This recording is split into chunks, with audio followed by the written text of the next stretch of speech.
পাকিস্তানি একজন মুসলিম যুবক, সে সব সময় অ্যাডাল্ট ভিডিও দেখতো। তার এই গুনাহের কারণে তার কি করুণ পরিণতি হয়েছিল আপনি যদি এটা শুনেন, আপনার কলিজাটা কেঁপে উঠবে। আপনি আপনার নিজেকে ধরে রাখতে পারবেন না। ওই যুবক অ্যাডাল্ট ভিডিওর প্রতি এত পরিমাণে অ্যাডিক্টেড ছিল, সে অ্যাডাল্ট ভিডিও দেখার জন্য বড় একটা অ্যাডাল্ট সাইট থেকে অনেক টাকা খরচ করে সে লাইফ টাইমের সাবস্ক্রিপশন কিনেছিল এবং সেই ওয়েবসাইটের অ্যাক্সেস সে তার নিজের বন্ধু বান্ধবকেও দিয়েছিল। সে তার সকল বন্ধু বান্ধবকে নিয়ে অ্যাডাল্ট ভিডিও দেখতো। ঘটনাক্রমে একদিন যুবক ভয়ঙ্কর গাড়ি অ্যাক্সিডেন্ট করে মৃত্যুবরণ করলো। তার লাশটা যখন বাড়িতে নিয়ে আসা হলো, এলাকার মানুষ তার লাশ দেখতেছে। অনেকে বলতেছে এই ছেলে তো নামাজ পড়তো, এই ছেলে তো রোজা রাখতো, এই ছেলেটা ভালো ছিল। কিন্তু তার ভিতরে এত ভয়ঙ্কর একটা গুনাহ যে ছিল, এটা তার বন্ধু বান্ধব ছাড়া অন্য কেউ জানতো না। সকলে মিলে তাকে দাফন করে যখন বাড়িতে চলে আসলো, ওই ছেলের মা গভীর রাত্রে মোনাজাতে আল্লাহর কাছে দোয়া করতেছিল, আল্লাহ আমার ছেলে যদি কোনো ভুল করে থাকে তুমি আমার ছেলেকে ক্ষমা করে দাও, আমার ছেলের কোনো গুনাহের কারণে তুমি তাকে জাহান্নামে দিও না, তার কবরটাকে জান্নাতের টুকরা বানায় দাও। দোয়া করতে করতে মা এক পর্যায়ে ঘুমিয়ে পড়লো। মা যখন ঘুমিয়ে পড়লো, তিনি স্বপ্নে ভয়ঙ্কর একটা দৃশ্য দেখলেন। তিনি দেখতেছে তার ছেলের কবরে আল্লাহ পাক জাহান্নাম থেকে কিছু ফেরেশতা নিযুক্ত করলেন এবং ওই ফেরেশতাদের হাতে বড় বড় কিছু কুড়াল, যে কুড়াল দিয়ে সকল ফেরেশতারা মিলে একসাথে তার ছেলের শরীরে আঘাত করতেছে। যদি তার ছেলের হাতে আঘাত করে তাহলে হাতটা কেটে দূরে গিয়ে পড়তেছে, যদি পায়ে আঘাত করে তাহলে পাটা কেটে দূরে গিয়ে পড়তেছে। তার ছেলে ভয়ঙ্কর ভাবে চিৎকার দিতেছে। ছেলের ভয়ঙ্কর চিৎকার শুনে মায়ের ঘুম ভেঙে গেল। মা উঠে আবার তাহাজ্জুদ নামাজের জন্য প্রস্তুতি নিলেন, আল্লাহ তাআলার কাছে দোয়া করতেছেন। দ্বিতীয় দিন গভীর রাতে যখন মা ঘুমিয়ে পড়লেন, তিনি দ্বিতীয় দিন আরো ভয়ঙ্কর চিত্র দেখলেন। যেখানে প্রথম দিন 8 থেকে 10 জন ফেরেশতা দিয়ে আল্লাহ পাক তার ছেলের উপর আযাব দিতেছিলেন, সেখানে দ্বিতীয় দিন 30 থেকে 40 জন জাহান্নামী ফেরেশতারা তার ছেলের উপর আযাব দিতেছিল। তার মা আরো ভয় পেয়ে গেল। তৃতীয় দিন গভীর রাতে ওই ছেলের মা যখন আবার ঘুমিয়ে পড়লো, তৃতীয় দিন তিনি খেয়াল করলেন 50 থেকে 60 জন জাহান্নামী ফেরেশতারা তার ছেলের উপর আযাব দিতেছে, তার ছেলের উপর আক্রমণ করতেছে। তার ছেলে ভয়ঙ্কর ভাবে চিৎকার দিতেছে। দিন যত বাড়তেছে আল্লাহ পাক জাহান্নাম থেকে তত বেশি ফেরেশতা তার ছেলের উপর নিযুক্ত করতেছে।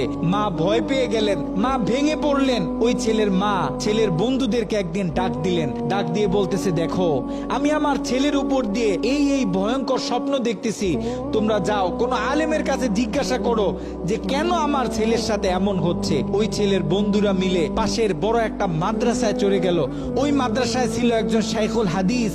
তার কাছে গিয়ে যখন পুরো স্বপ্নটা ব্যাখ্যা করা হলো, শাইখুল হাদিস স্বপ্নটা শুনে তিনি থরথর করে কাঁপতেছিলেন। শাইখুল হাদিস ওই ছেলের বন্ধুদেরকে জিজ্ঞাসা করতেছে, তোমাদের বন্ধু দুনিয়াতে থাকা অবস্থায় এমন কি কোনো গুনাহ করত যেই গুনাহ তার মৃত্যুর পরে এখন অন্য মানুষ করতেছে? তখন ওই ছেলের বন্ধুগুলো মাথাটা নিচের দিকে আসামির মতো দিয়ে চোখের পানি ছেড়ে বলতেছে, হ্যাঁ আমাদের বন্ধু এমন একটা গুনাহ করত যেই গুনাহটা সে পৃথিবী থেকে চলে যাওয়ার পরেও এখন আমরা করতেছি, আমাদের থেকে অন্য মানুষেরা করতেছে, তাদের থেকে অন্য মানুষেরা করতেছে।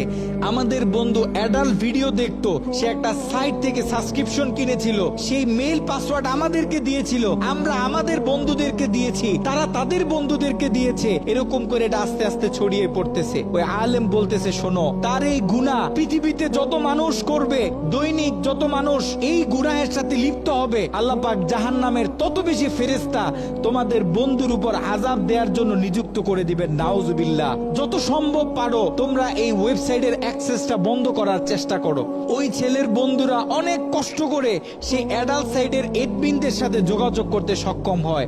তারা সেই এডমিনদেরকে জানায়, এই অ্যাকাউন্টের যে মালিক সে গত কয়েকদিন আগে মারা গেছে, আমরা চাই এই অ্যাকাউন্টটা চিরদিনের জন্য বন্ধ করে দেয়া হোক। কিন্তু সেই এডমিন প্যানেল থেকে সেই ছেলের বন্ধুদেরকে জানানো হলো যে এটা কশ্চিন কালেও সম্ভব না, কারণ আমাদের থেকে যারা লাইফ টাইম সাবস্ক্রিপশন নেয় তারা হচ্ছে আমাদের প্রিমিয়াম কাস্টমার, আমরা তাদেরকে হাই সিকিউরিটি দিয়ে থাকি। তারা যখন আমাদের থেকে কোনো প্যাকেজ নেয়, আমাদের থেকে কোনো অ্যাকাউন্ট নেয়, আমরা তখন তাদেরকে মেইল দিই, পাসওয়ার্ড দিই এবং আমরা তাদের হাতের ফিঙ্গার নিয়ে থাকি। আপনারা হয়তোবা তার অ্যাকাউন্টের মেল পাসওয়ার্ড দিতে পারবেন, কিন্তু তার হাতের ফিঙ্গার তো আর আপনারা দিতে পারবেন না। তার হাতের ফিঙ্গার যদি ম্যাচ না করে তাহলে আমরা এই অ্যাকাউন্ট অফ করতে পারবো না। নাউজুবিল্লাহ।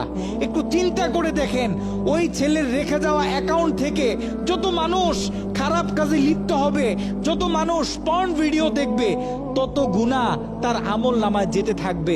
একটু ঠান্ডা মাথায় চিন্তা করেন, আপনি আর আমি আমাদের সোশ্যাল মিডিয়া অ্যাকাউন্টগুলো কিভাবে ব্যবহার করতেছি। আমরা তো আমাদের ফেসবুকে কত ছবি শেয়ার করি, কত মুভি ক্লিপ শেয়ার করে থাকি, কত গান বাজনা শেয়ার করি। আপনার আমার মৃত্যুর পরে এগুলো তো আর কেউ কাটতে পারবে না। যত লক্ষ মানুষ আপনার আমার মৃত্যুর পরে ভিডিও দেখবে, আপনার আমার অ্যাকাউন্টে রেখে যাওয়া ভিডিও যত মানুষ দেখবে, আপনার আমার কবরে তত কঠিন কঠিন আযাব দেয়া হবে। আপনি আর আমি জীবিত থাকা অবস্থায় যদি আমাদের ফেসবুক অ্যাকাউন্টে ইসলামিক ভিডিও শেয়ার করি, একটা কোরআনের তেলাওয়াত শেয়ার করি, একটা হাদিস শেয়ার করি, ইসলামিক কোনো ডকুমেন্টারি শেয়ার করি, তাহলে আপনার আমার মৃত্যুর পরে এই অ্যাকাউন্ট থেকে যত মানুষ এই ভিডিওগুলো দেখবে, আমরা কবর থেকে তত বেশি সওয়াব পাইতে থাকবো। এ কারণে আমরা পৃথিবীতে থাকতে যত কাজ করব, সব কাজ যেন আমরা চিন্তা ভাবনা করে তারপরে করি। এমন কোনো কাজ করব না যে কাজ আমার মৃত্যুর পরে আমার কবরে আযাব বাড়িয়ে দিবে।